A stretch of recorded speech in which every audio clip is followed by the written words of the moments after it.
Bader, nakita mo yung viral workout video nila LeBron James, Jaylen Brown at Tyrese Maxey? As in, legit na sama-samang nagpapakamatay sa ensayo yung tatlo kahit isang buwan pa bago mag-start ang training camp. At nung napanood to ni Pat Bev, talagang di siya nakapagpigil. Sabi niya agad, belt, Philadelphia belt daw ang aabutin ng buong NBA ngayong season.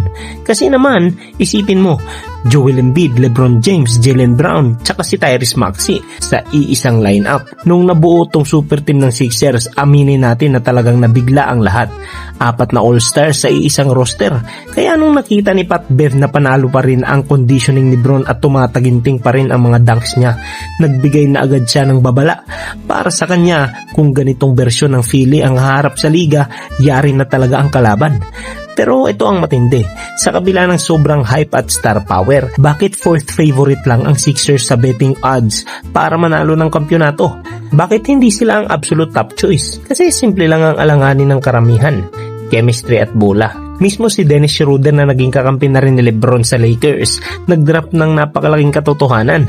Sabi niya, isa lang ang bola sa loob ng 48 minutes. Paano raw paghahatian niya nila LeBron, Embiid, Jaylen at Maxey? 4 na superstar na nasanay na sa kanila laging nag-uumpisa ang offense. Mismo si Schroeder sinabi na baka mas stress lang siya kung sa ganitong kalaking lineup siya maglalaro kasi sobrang sikip sa touch at possession. At di mo rin naman masisisi si Dennis, di ba? Sariwa pa sa alaala natin yung nangyari sa Lakers nung pinagsama sina LeBron at Russell Westbrook. Pag sobra sa ball dominant players ang isang team na walang malinaw na hierarchy, pwedeng-pwede ring maging gulo ang sarili mong offense. Pero ito ang plano ng Sixers na sobrang nakakainteresado. According sa league insiders, ilalagay daw si LeBron bilang full-time point guard. Isipin mo yun, gagamitin si Bron bilang primary floor general at facilitator para iset up sina Jaylen, Maxey at Embiid. Hindi kailangan buhatin ni Bron ang scoring gabi-gabi. Ang pangunahing trabaho lang niya ay magbasa ng depensa, i-orchestrate ang pick and roll kay Embiid at tsaking nakakakuha ng malinis na tira sina Brown at Maxey. Pag nagawa yun ni Bron, biglang magkakaroon ng linaw at balance ang buong rotation.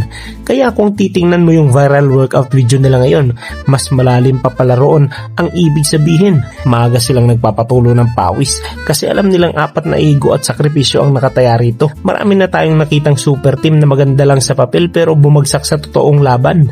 Pero kung ngayon pa lang naghahanap na agad sila ng amoy at ritmo sa isa't isa, baka nga may punto si Pat Bev. Baka nga handa na ang Philadelphia na mamahagi ng leksyon sa buong NBA.